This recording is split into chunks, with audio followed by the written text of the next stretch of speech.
Le soleil de fin d'après-midi brûlait sur le pavé fissuré d'une station-service de petite ville, sa chaleur montant en ondulation alors que les voitures allaient et venaient. L'odeur d'essence flottait lourdement dans l'air, se mélangeant au faible arôme de nourriture frite provenant d'un dîner de l'autre côté de la rue.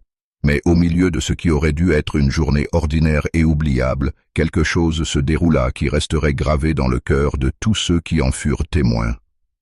Une femme seule se tenait à la pompe numéro 4, son vieux minivan tremblant faiblement alors qu'il tournait au ralenti. Son nom était Marissa Cole, une mère célibataire tenant à peine sa vie ensemble. Et elle n'avait aucune idée qu'en quelques minutes, elle serait entourée d'abord par la cruauté, puis par un salut inattendu. Avant de vous emmener plus profondément dans cette histoire, faites une pause un instant. Si vous croyez en la gentillesse, aux secondes chances et au pouvoir des gens de défendre ce qui est juste, veuillez aimer cette vidéo, la partager avec quelqu'un qui a besoin d'espoir et vous abonner à Kindness Corner. Votre soutien nous aide à continuer de raconter des histoires qui rappellent au monde la bonté qui existe encore. La journée de Marissa avait déjà été une tempête avant même qu'elle ne s'arrête à la station. Son quart de travail au dîner avait fini tard. Son salaire était encore court et la liste de fournitures scolaires que son petit garçon lui avait remise ce matin-là semblait être une montagne qu'elle ne pouvait pas gravir. Son vent, maintenu ensemble par du ruban adhésif et la prière, toussait sur son dernier peu de carburant. Elle rassembla les quelques dollars qui lui restaient pour y mettre de l'essence, espérant que cela durerait jusqu'à son prochain chèque de paye. La vie avait creusé de lourdes rides sur son jeune visage, mais ses yeux, bien que, hélas, contenaient encore un feu tranquille, le genre que seules les mères qui se battent pour leurs enfants possèdent. Alors qu'elle se tenait à la pompe, cherchant des pièces dans son portefeuille usé, un groupe de 3 hommes sortit du magasin de proximité en se pavanant. Ce n'étaient pas des locaux, bruyants, tatoués, avec des sourires moqueurs plaqués sur leur visage. Ils se portaient avec l'arrogance d'hommes qui pensaient posséder chaque espace dans lequel ils entraient. L'un jeta une canette de soda vide par terre et un autre repéra Marissa. C'est alors que leur divertissement cruel commença. Ils se rapprochèrent en cercle, leur voix s'élevant. Ils se moquèrent de son apparence, raillèrent son minivan en difficulté et ricanèrent à propos du fait qu'elle soit seule. L'un tendit même la main vers son sac à main pendant à son épaule, riant comme si elle était un divertissement bon marché sur leur chemin vers la prochaine mauvaise décision.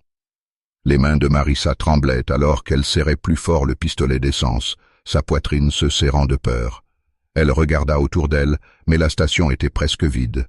Personne d'assez proche pour aider.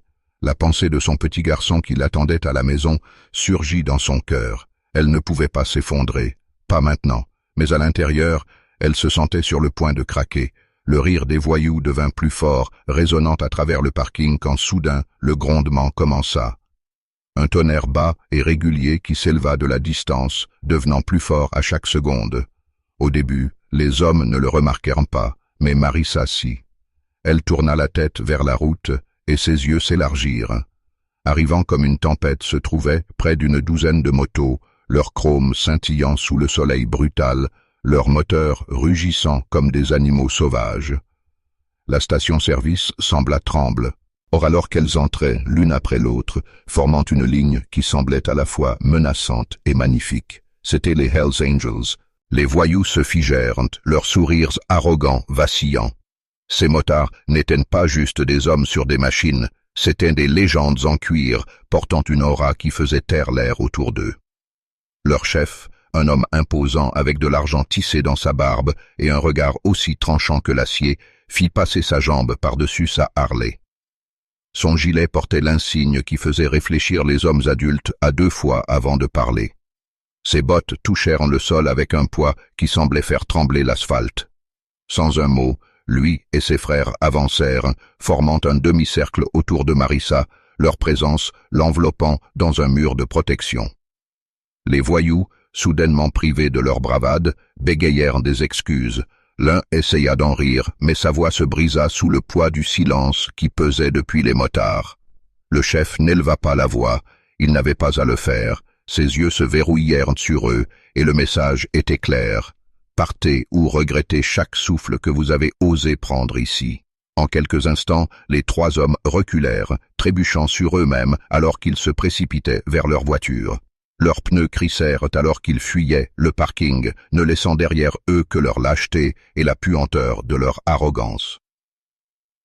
Les genoux de Marissa menaçaient de céder, la montée d'adrénaline entrant en collision avec son épuisement. Elle n'avait pas réalisé qu'elle retenait son souffle jusqu'à ce qu'il sorte dans une expiration tremblante. Les motards restèrent où ils étaient, silencieux, vigilants, comme s'assurant que la menace était vraiment partie. Puis, le chef se tourna vers elle. Pendant un moment, elle craignit le jugement. Ses vêtements miteux, son van en panne, son état fragile, mais ce qu'elle vit dans ses yeux n'était pas de la pitié, c'était du respect. Il lui fit un signe de tête, le genre de geste qui disait « T'aider. Tu n'es pas seule, tu es restée forte. Nous te soutenons maintenant. » L'un des motards sortit tranquillement son portefeuille, glissant quelques billets dans sa main sans cérémonie. Un autre vérifia sous le capot de son van, ajustant une connexion lâche et complétant son huile avec une canette qu'il transportait. Ils travaillèrent sans mots, sans besoin de remerciements. Les larmes de Marissa coulèrent librement alors, non pas de peur, mais de la gentillesse écrasante qu'elle ne s'attendait jamais à recevoir. Pendant des années, elle avait mené chaque bataille seule, et maintenant, pour la première fois depuis longtemps, quelqu'un se tenait à ses côtés. Les moteurs rugirent à nouveau alors que les anges se préparaient à partir, leur présence toujours tonitruante et imposante. Avant de monter sur sa moto, le chef regarda Marissa une dernière fois. Ses mots étaient simples, mais ils portaient le poids d'une promesse. « Continue, tu es plus forte que tu ne le penses. » Puis, avec un cœur tonitruant, ils partirent, disparaissant sur l'autoroute comme une tempête se retirant vers l'horizon. Marissa resta là, serrant la pompe à essence et les billets pliés, son cœur battant de gratitude. La peur qui avait autrefois saisi sa poitrine avait disparu, remplacée par une chaleur étrange et guérissante. Elle savait que le chemin à venir serait encore difficile, les factures encore élevées, la nuit encore longue. Mais quelque chose avait changé profondément en elle ce jour-là. Pour la première fois depuis une éternité, elle se sentit vue, protégée, et rappelée que la bonté pouvait apparaître même dans les moments les plus sombres,